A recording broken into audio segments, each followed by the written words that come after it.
Good morning, wild, wild world. Welcome to another wild, wild day. It is day 2 of quarantine. Woo! We'll see what kind of fun we can drum up today. A storm is snapping outside. What do I do?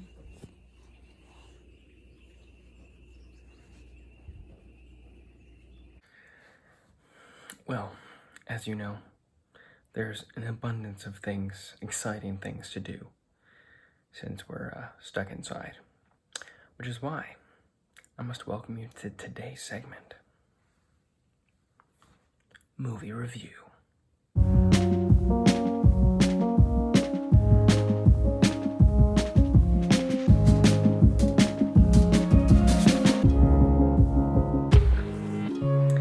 Now, obviously, I don't know what you're doing, but a lot of what Lexi and I and what we've been doing here at her house with her family is we've been watching a lot of movies.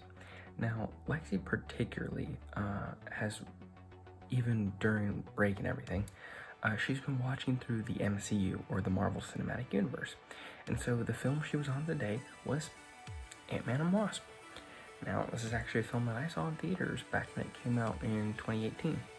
So, if I even have to say this, if you don't want to know anything specifically about the movie, I'm not really going to go that in depth into the plot, but you've been warned. There might be spoilers. So, Ant-Man and Wasp. Basically, for me, my thoughts on the movie, it was a good movie. It's entertaining. There's good bits of comedy. It wasn't overused. It was integrated into the characters, and I didn't feel like there was like a separation between, oh, this character's being smart now and this character's being dumb. It was really good. And I thought it was a great standalone movie. Not like, I don't know, Infinity War to me was very kind of, you needed the other movies to watch it. But Ant-Man and Wasp I thought was a great movie by itself. Obviously it plays off of the first movie, but even if you hadn't seen the first movie, you'd still watch this movie and understand everything that went on and be entertained, which was great.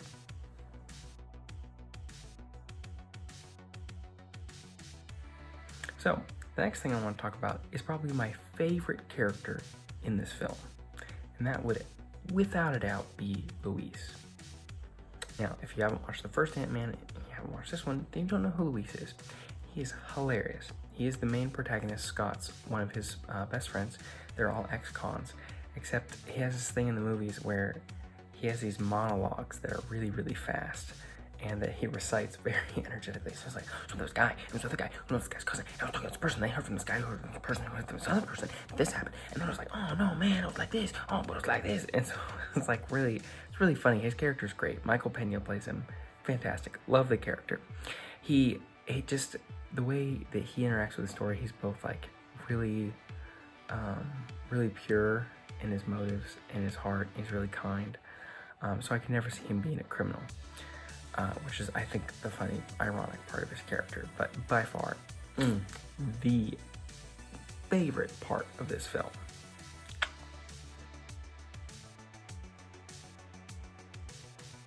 And that moves us right along into our next part, which is probably, I would say, what I feel is the most interesting character in this film, and that would be Ghost. Now, like, if you watch the film, you know that she's not the bad guy in the film. She's not the villain at all. In fact, she's not even the antagonist to the protagonist, which would be Scott. And she is antagonizing him, so she's put in as like a minor antagonist to the protagonist. And so I thought that was really interesting, though, because a lot of the times in the Marvel movies, all antagonists are bad. And Ghost wasn't really that way. She wasn't a villain by any means. She was motivated by mean feelings. I don't know, that sounds funny to say it that way. But she was motivated like out of personal, means instead of like the good of humanity and that kind of stuff, because she was obviously sick and dying, which made her go against Scott and Hank and Hope. But she just needed help from them. She didn't want to necessarily destroy them. I mean, she did kind of blame Hank for the death of the father, which, that's your opinion, whether it's really his problem or not, because her father shouldn't have been doing that anyway, but whatever. I still thought she was super interesting, though, because she was basically a villain with a redemption arc. So she never turned out bad. She turned out good, and they ended up helping her, which I think is the greatest resolution to that. Now, she was an outlaw because, of course, she did kill a bunch of people. But yeah, definitely the most interesting part.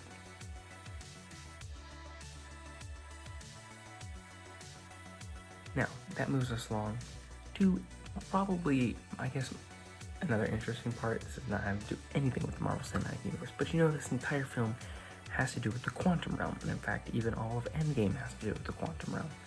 And so, one of the coolest things that I found, being that I'm a science major, or was, I don't know how you see that, since technically I aren't going back to school before I graduate. I'll still have to finish classes, but anyway, if you noticed in couple of scenes, even in Ant-Man, in part of the quantum realm, there are these huge creatures coming after him.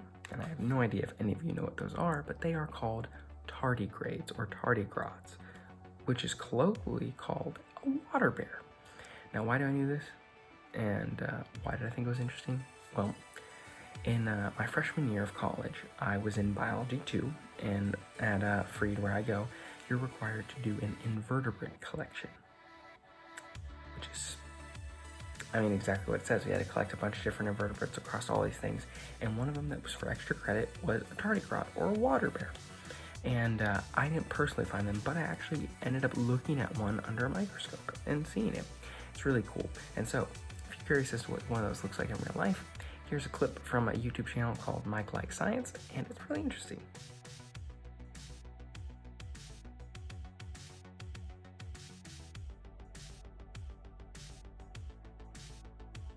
So, there you go. You've learned a little bit of science. We've talked about movies. It's been a good time. I think, this is one of the ways that I'm going to be spending my time in quarantine. Not that I'm just going to turn into a movie review channel. Don't worry. But on that same record, if you watched this far, and first of all, you like Marvel movies, leave a like. Secondly, comment on your favorite Marvel movie. I'd be interested to know. I'm not like a diehard Marvel fan like Lexi is, or some of the other people I know. But I would be more than happy to engage with you in the comments on what you think is a cool or the best Marvel movie. Because, I'm pretty sure I've watched them all.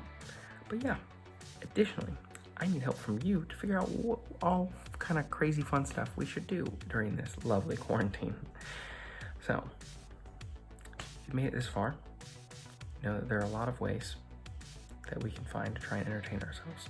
And I would encourage you to not just pull yourself from the world, but to plug yourself into others' lives, to try and help those around you get through this time as well. Because I found it personally beneficial to me, dealing with everything that's going on by interacting with other people, just talking with them, seeing how they're dealing with it, what's going on with them, that kind of stuff.